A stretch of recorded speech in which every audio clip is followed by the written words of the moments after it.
Hello everyone, welcome to sleepy classes. आज हम लोग लेके आए हैं डेली डोज में इन्वायरमेंट एंड इकोलॉजी और इसका सेकंड पार्ट।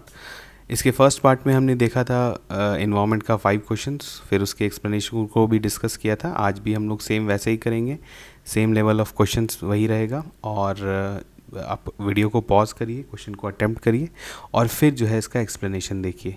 ठीक है, एक्सप्लेनेशन पे हम लोग डिटेलिंग इसलिए कर रहे हैं और थोड़ा सा इन्फेसिस इसलिए करें क्योंकि इन्फॉर्मेशन जो हमारा एक्सप्लेनेशन होता है उससे भी आपको काफ़ी इन्फॉर्मेशन मिल सकता है, जिससे आप कोई दूसरा क्वेश्चन आता है अगर उससे रिलेटेड या उसके इन्फॉर्मेशन से रिलेटेड कोई क्वेश्चन आता है तो आप उसको सॉल्व कर सकते हैं। ठीक है, तो इसी कारण एक्सप्लेनेशन को भी आप लोग ध्यान से देखिए और हो सकता है तो कहीं नोट कर लीजिए, स्क्रीनशॉट ले लीजिए या कुछ भी करके अपने पास स्टोर करके रखिए कि उस इन्फॉर्मेशन को आप बाद में रिवाइज़ कर सकते हैं।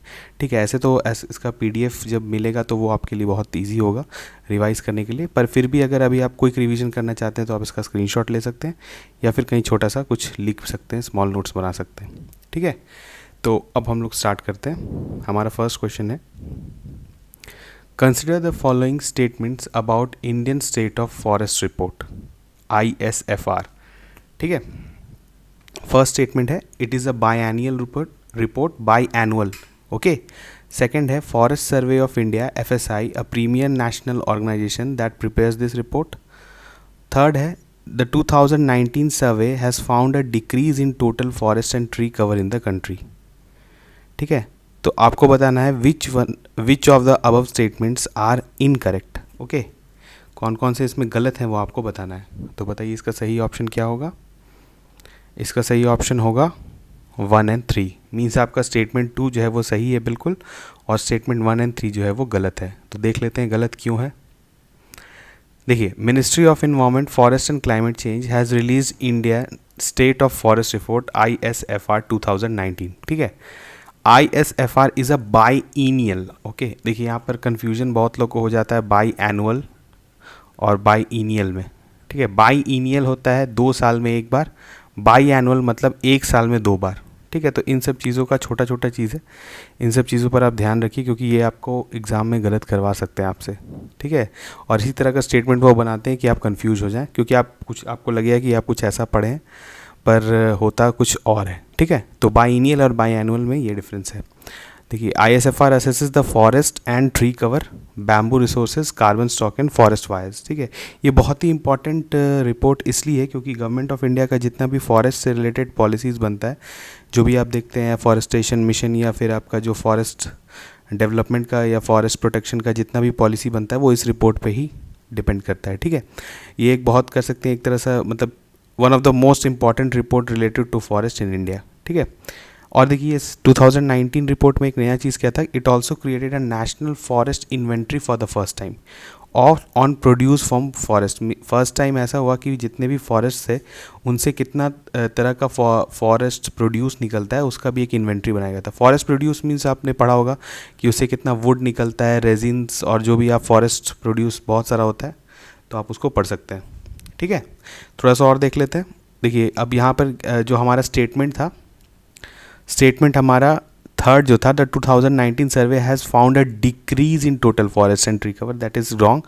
क्योंकि देखिए the total forest cover of the country is 21.67% of the total geographic area. देखिए ये भी एक इन्फॉर्मेशन बहुत इंपॉर्टेंट है कि आपको इतना पता होना चाहिए कि इंडिया का जो टोटल फॉरेस्ट कवर है वो कितना परसेंट है टोटल जोग्राफिक एरिया का, तो वो कितना है 21.67% है। ठीक है, और ट्री कवर कितना है वो 2.89% है। देखिए फॉरेस्ट कवर और ट्री कवर में क्या होता है कि फॉरेस्ट कवर को एक डिफाइन किया गया है जैसे डेंस, वेरी डेंस। ठीक है, वो एक क्राइटेरिया होता है जिसको एक फॉरेस्ट टर्म करते हैं। ठीक है, और फॉरेस्ट के बाहर जो भी ट्री होता है उसको ट्री कवर बोलते हैं।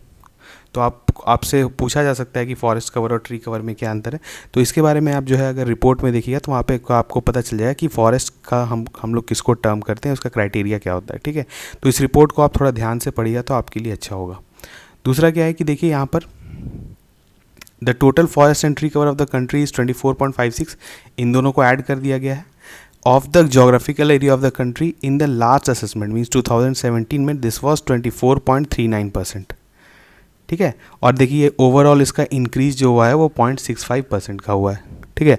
और फॉरेस्ट कवर में इंक्रीज़ हुआ है 0.56% का और ट्री कवर में 1.29% का, लेकिन ओवरऑल जो इंक्रीज़ है दैट इज़ 0.65, ठीक है।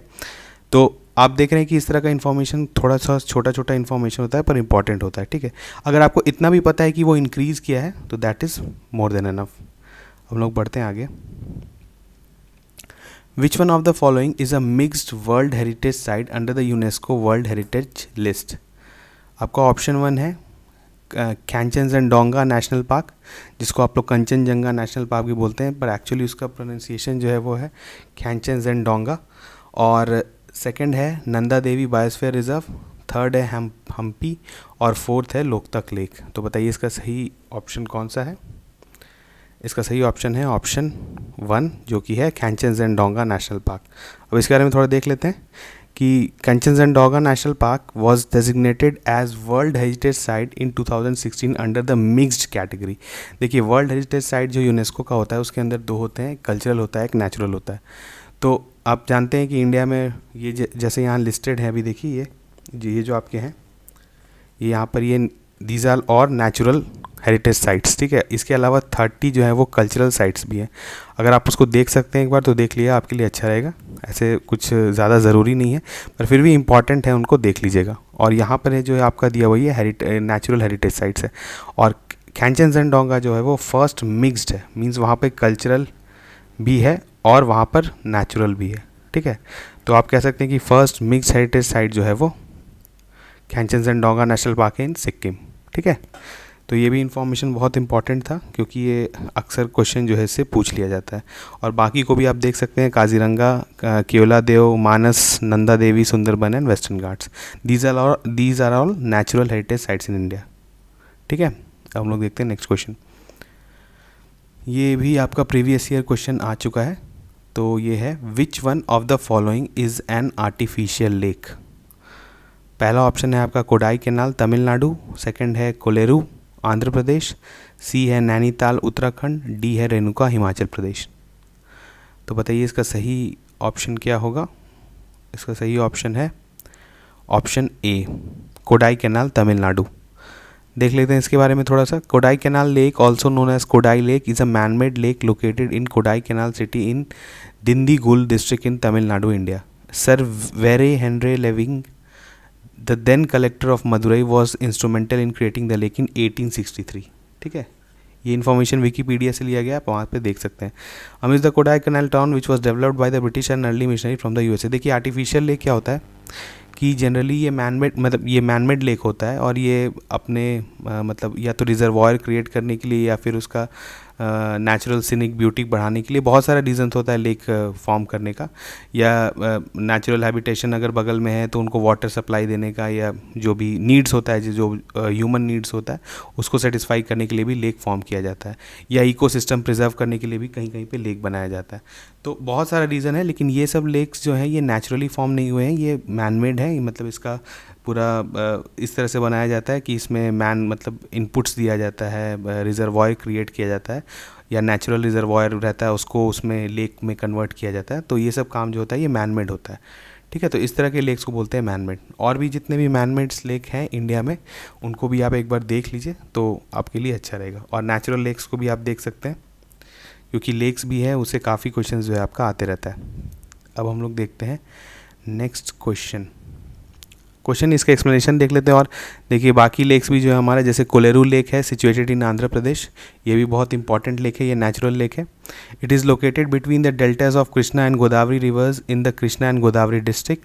The lake serve as natural flood balancing reservoir for 2 reverse.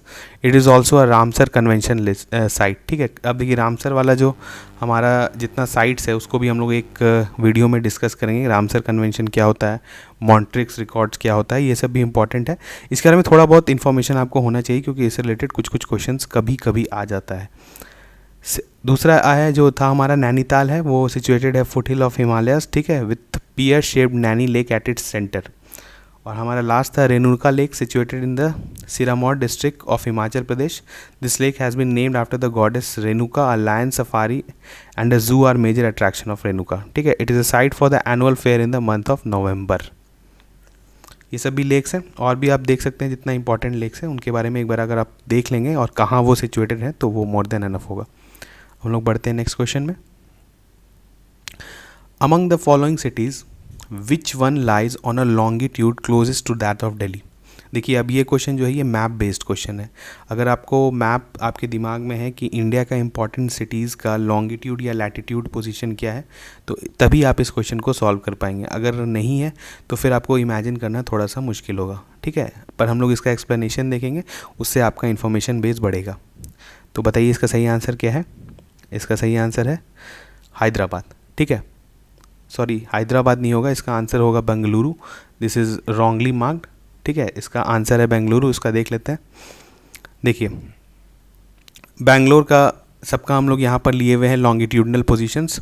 तो देखिए दिल्ली का कितना है 77 डिग्री 20 मिनट्स ईस्ट, ठीक है। और इसका जो ये है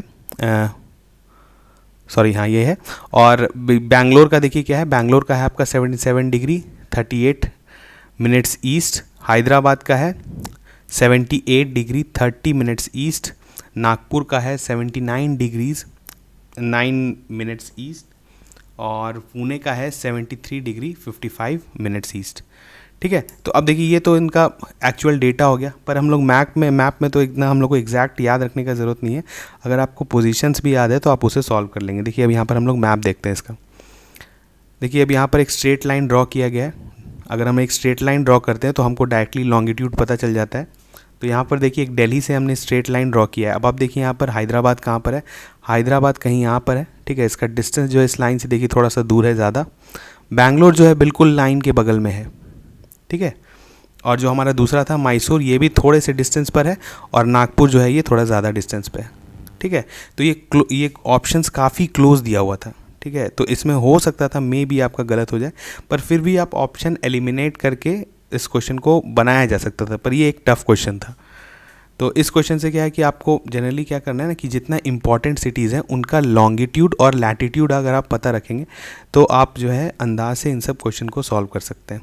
एग्जैक्ट तो आप लैटिट्यूड लॉन्गिट्यूड याद नहीं रख सकते हैं, पर फिर भी एक होता है कि जैसे ट्रॉपिक ऑफ कैंसर से कितना दूर है, या फिर आपका इंडियन स्टैंडर्ड टाइम के कौन इस साइड लाई कर रहा है कौन उस साइड लाई कर रहा है। तो इस तरह का अगर इन्फॉर्मेशन आपके पास रहेगा तो भी आप मैप बेस्ड क्वेश्चन सॉल्व कर सकते हैं, ठीक है।